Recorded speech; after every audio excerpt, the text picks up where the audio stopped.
When I walked in and started packing my things, my cheating wife yelled, "What the hell are you doing?" I didn't even turn around. Just calmly folded another one of my shirts, placed it in the suitcase, and zipped it halfway. My hands were steady. My chest wasn't. It felt like a freight train was rattling through my ribs. "Jason, I asked you something," she barked again. Her voice always had this high-pitched entitlement when she wasn't in control. But now it cracked with panic. I turned and looked her dead in the eyes. She stood there barefoot, in a silk robe I'd bought her on our anniversary. The one she told me made her feel like a queen. The irony burned. Her hair was still wet, probably from a quick shower after her little royal session with him. I stayed silent. She crossed her arms, shifting her weight like she always did when she was cornered. "You're being ridiculous. If this is about the damn credit card charges again, I told you." "It's not." I cut her off. My voice was flat, controlled, dangerous. She blinked. I could see her trying to read me, scrambling mentally like a con artist in court. "Then what is it?" "I saw the texts, Madison." Her face went blank. The silence that followed was deafening. Not because she was surprised. No, but because for the first time, she realized the mask had slipped. The performance was over. The curtain had dropped. I kept going, slow and cold, like dragging a blade across marble. I saw the hotel check-ins. The Uber rides you claimed were for brunch. The necklace he bought you. The one you lied and said your sister gave you for your birthday. I took a step toward her. "I know everything, Maddie." She opened her mouth, closed it, then did the most pathetic thing I'd ever seen. She actually laughed. Not a real laugh. That fake, airy one women use when they're caught and think charm will clean up the blood. "Oh my God, Jason," she rolled her eyes. "Are you seriously doing this? You're going to believe some dumb texts over your wife." I raised my phone, swiped once, played the voice message. Her voice, breathless, whispering to someone named Chris. Last night was insane. I've never felt like that before. Jason could never make me feel like this. That shut her up. I watched her jaw lock, her eyes darken. She wasn't ashamed. She was calculating. That's when it hit me. She didn't care that I knew. She cared that I interrupted her little charade. She wasn't sorry. She was annoyed I messed up her game. "You went through my phone?" she hissed, flipping the guilt script like a true actress. I nodded. "When you left it charging on the nightstand while you were in the shower. After you came home late, smelling like the bar, again. You're so insecure." "It's pathetic," she said, turning her back on me and walking into the closet like I was the one causing a scene.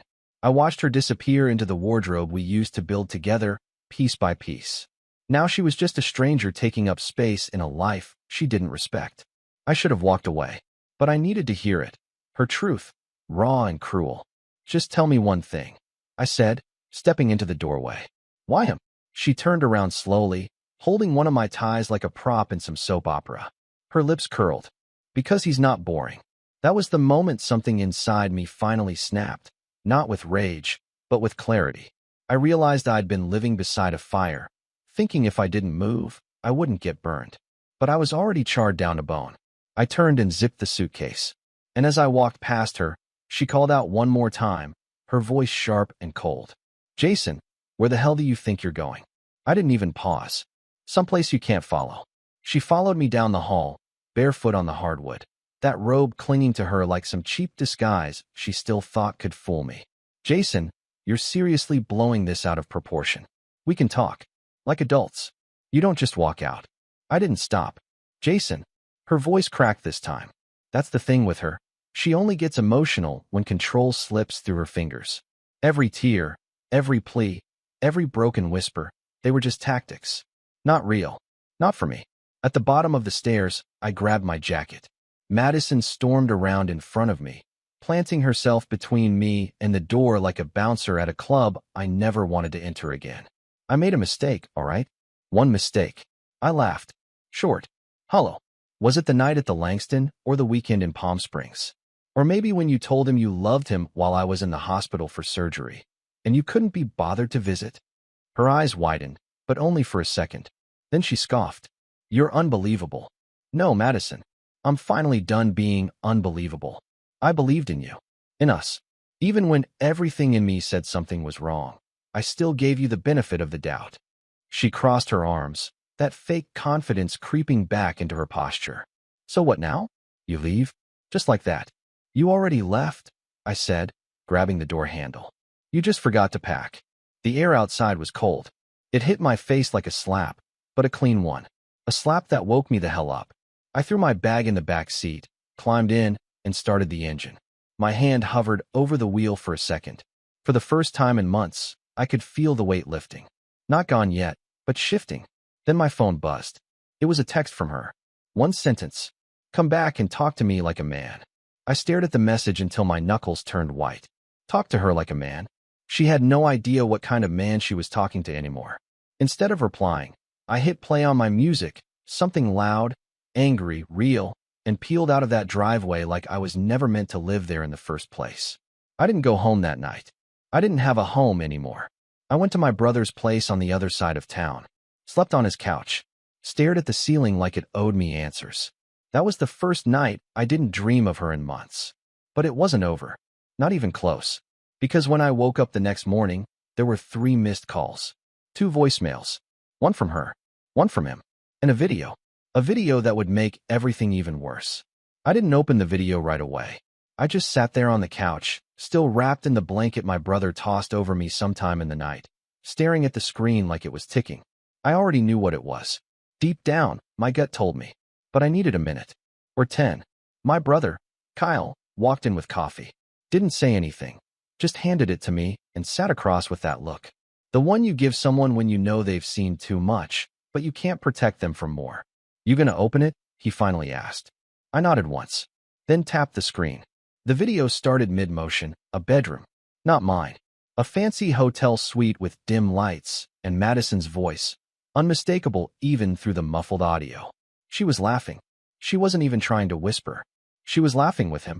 Chris, the guy she swore was just a trainer at her gym. He called her babe. She called him king. It was disgusting. But that wasn't the part that hit hardest. What hit me was her talking about me, mocking me. He still thinks I'm just going through a phase, she giggled. Like I'll snap out of it and go back to folding his socks and cooking his boring meals. He said something like, maybe he should have worked harder in the bedroom. She answered with, maybe he should have worked harder everywhere. I paused it. My hands were shaking, but my face stayed numb. Like I was disconnected from my own expression. Kyle stood up and turned away, probably giving me space, but also not wanting to see his brother crumble. And I did. Quietly. Not with sobs. Not with a breakdown. Just a silent collapse inside, like a structure giving way from rot at the core. She didn't just betray me. She enjoyed it. She fed on it. I stood up and went to the sink, splashing water on my face. Then I looked at myself in the mirror above the kitchen counter. That man in the reflection. I didn't recognize him. He looked tired, older, worn down by the slow erosion of trust. But he also looked done. I grabbed my phone, went outside, and called her. 1 ring. 2. She picked up. Jason, she started, probably armed with another excuse, another lie dipped in perfume. You sent me a video? I asked, calm but cold. What? Her voice dropped. No. What video? Chris sent it. Maybe he wanted to show me what a king looks like. Dead silence. Jason, listen. I cut her off.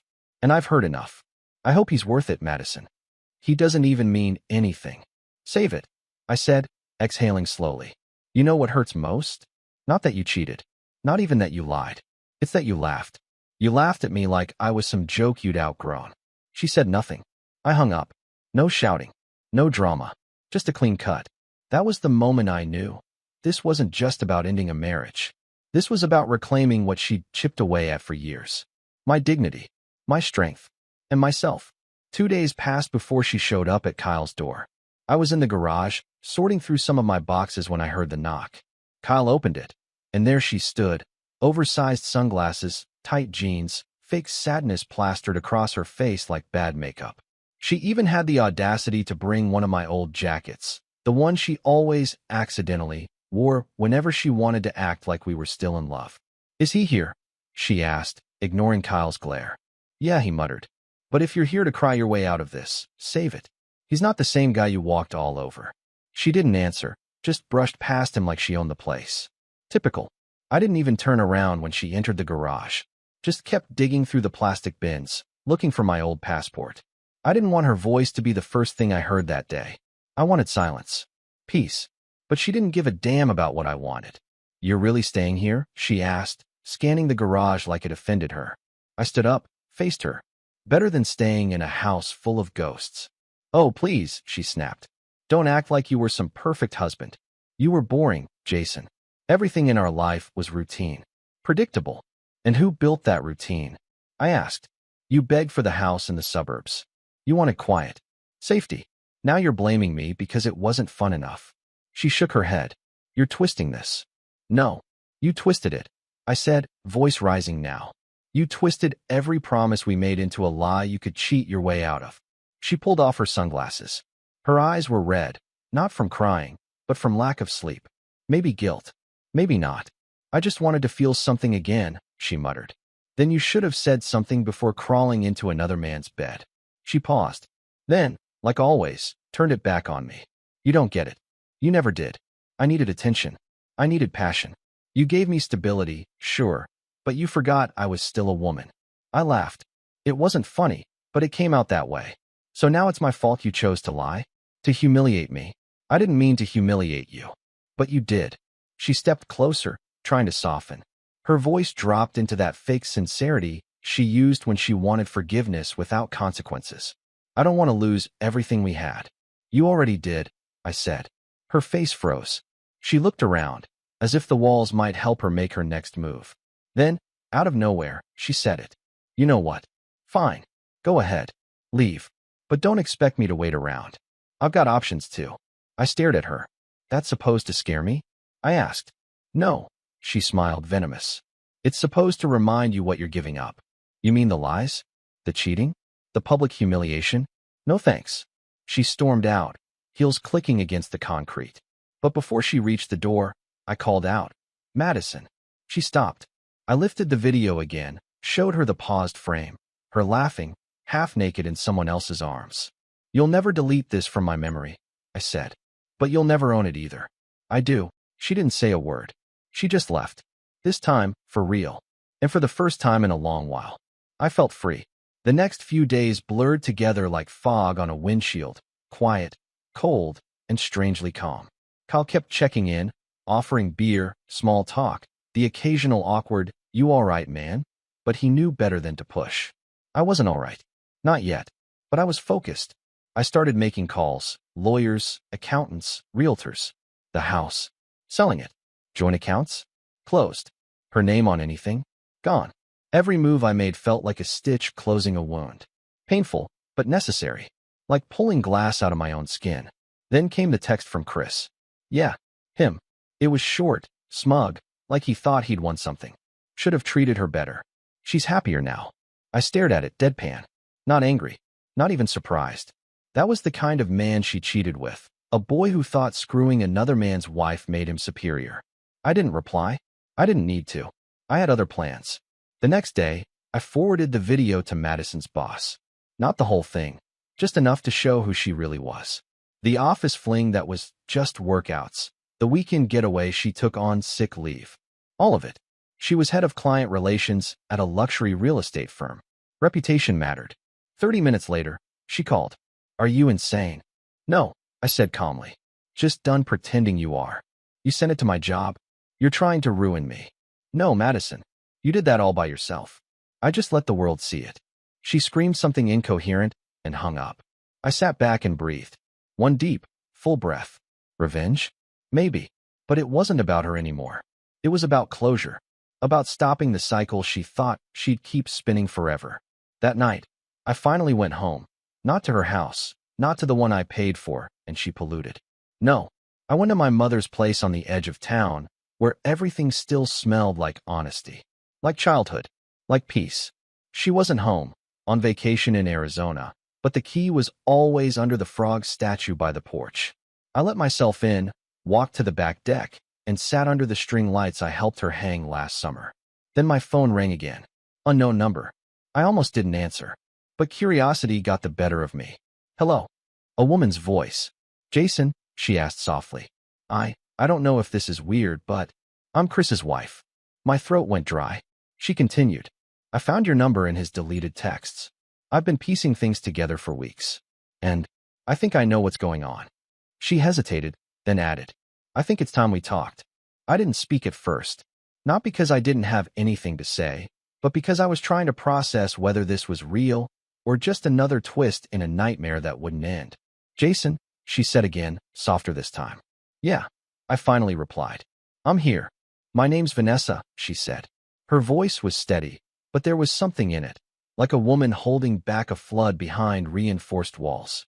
I know we don't know each other, and I'm sorry for just calling like this, but I needed to hear your voice. I needed to know you're real. I stepped off the porch, walked barefoot onto the cold grass. How long have you known? About a month. Maybe more. I think I knew before I knew, she said, her voice catching. You know what I mean? I did. You see it in their eyes before anything else, I said. The way they stop looking at you like you matter. She let out a shaky breath. Chris changed. Cold. Distant. And then, God, I sound like a cliché, but I checked his phone one night while he was sleeping. Found a photo of your wife. In our bed. I closed my eyes. That one hit harder than I expected. I'm sorry, she added quickly. I didn't mean to dump all of this on you. I just didn't know who else would understand. No, I said, grounding myself. I'm glad you called. We talked for nearly an hour. Not gossip. Not bitterness. Just two broken people piecing each other together through raw truth. She told me Chris had been cheating for years. Multiple women. Madison was just the first one he didn't try to hide. I told her about the video. The laughter. The lies. The way Madison looked me in the eyes and tried to rewrite reality like it was a script she could edit. I don't know what to do, she whispered near the end. I have a 6-year-old. I feel like if I leave, I'm tearing her world apart. But if I stay, you're teaching her that betrayal is normal. I finished for her. Silence. Then she said something I didn't expect. I want to meet. It wasn't flirtatious. It wasn't dramatic. It was human. I think maybe we both need to look someone in the eyes and know we're not crazy. I agreed. We picked a quiet diner off the highway, middle ground. Nothing romantic. Just neutral. Safe. I told Kyle where I'd be, just in case. The next morning, I pulled into the lot 10 minutes early, palms sweating. And when I saw her, standing by the window, arms crossed, no makeup, tired eyes, I felt something strange. Not attraction. Recognition. She saw me, nodded once, and I walked in. And for the first time since everything exploded, I didn't feel alone. We didn't even order food. Just 2 coffees, both untouched. They sat there steaming between us like 2 silent witnesses to the mess we'd both crawled out of. Vanessa looked exhausted, like someone who had carried silence on her back for too long. But there was strength in her, too. You could see it in the way she sat up straight, in the way she met my eyes without flinching. She wasn't there to play victim. She was there to speak truth. Did she ever admit it? She asked. I shook my head. Not really. Twisted it, spun it, minimized it. Said I was boring. That she needed to feel alive. Vanessa let out a humorless laugh. They always say that. I needed more. Never what they gave less of. We sat in that for a moment. No rush. No pressure. Just the slow, bitter realization that both our lives had been upended by 2 selfish people who thought their thrills were worth the wreckage. I saw the text, she said. The one where he told her I'd never find out. That he didn't care if I did. I nodded. Madison said I didn't excite her anymore. That I was predictable. Vanessa looked at me and said quietly, it's not boring to love someone consistently. It's not boring to show up. That hit deeper than she probably knew. For a moment, we just stared out the window. Cars passed. Life moved on like it always does, uncaring, unpausing. But something shifted between us and that silence.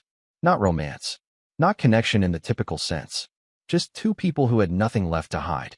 You know what the worst part is? She said after a while. It's not the betrayal. It's that they never thought we'd leave. They really believed we'd just take it. I clenched my jaw. Because we loved them. Because we respected them, she corrected. More than they ever deserved. Another long pause. Then she reached into her purse, pulled out a small envelope, and pushed it toward me. What's this? Proof, she said. Bank statements. Hotel receipts. In case you need it for court. I stared at her. Why are you helping me? Because I don't want either of them to get away with pretending this didn't happen. I didn't touch the envelope right away. I just looked at her. Do you regret calling me? No, she said without hesitation. This is the first time in weeks I feel sane. I nodded. Me too. We sat for another half hour. Talked about everything but them. Music, old jobs, movies we half remembered. It was strange, easy, a reminder that not every interaction had to be a battlefield. When we finally stood to leave, she paused beside her car. "I'm filing next week," she said. I told him I'm done. He cried. Not because he's sorry, because he got caught. I gave a dry chuckle. They always cry when the spotlight turns off. She opened her door, then looked back. "Jason, yeah, you're going to be okay." I nodded slowly. "So are you." She drove off. And for the first time in a long, long time, I believed it. A week later, I stood in what used to be my driveway, watching a moving truck pull away with the last of the furniture. The porch light flickered once, a final wink from a place that had witnessed too many lies. I didn't look back. There's a part of you that wants to. That romantic part, the idiot inside every man who once believed a woman's words over her actions. But I didn't feed him anymore. That part of me was done, buried in voicemail recordings and text screenshots, laid to rest with every excuse Madison fed me between fake smiles and gaslight kisses. The divorce papers were signed 2 days ago. Quick, clean, no alimony. She tried to play the victim once in court, brought tears, even a dramatic mention of emotional neglect. But then the judge saw the evidence. The video, the receipts. Her entire performance crumbled like a house of cards in a thunderstorm. She left the courthouse without looking at me, and I didn't care. What surprised me, though, was what didn't happen. I didn't feel triumph. No gloating. No high fives. No need to rub it in. I just felt nothing. Not empty, clear. Like I'd spent years walking through smoke and suddenly remembered what air smelled like. Kyle threw a small get-together that weekend. Just a few close friends, cold beer, burgers on the grill. Simple, honest. Somewhere between the second and third round, he pulled me aside. "You good?" he asked. I nodded. "Better than I thought I'd be." He smirked. "You know, I hated her." I raised an eyebrow. "Since when?" "Since the day she told you not to wear sneakers to your own birthday party because it made you look poor." We both laughed. But inside, I remembered. Every little jab. Every condescending tone. Every eye roll she passed off as just joking. I let her shrink me. And I didn't even notice until I'd outgrown the cage. Later that night, I sat alone on the patio. Fire pit burning low. My phone buzzed. A message from a number I hadn't saved, but knew instantly. "Madison, I still think about you sometimes." I stared at it. No anger. No temptation. Just silence. I deleted it without replying. The next morning, I took a drive. Just me and the open road. Windows down, music loud, wind in my face.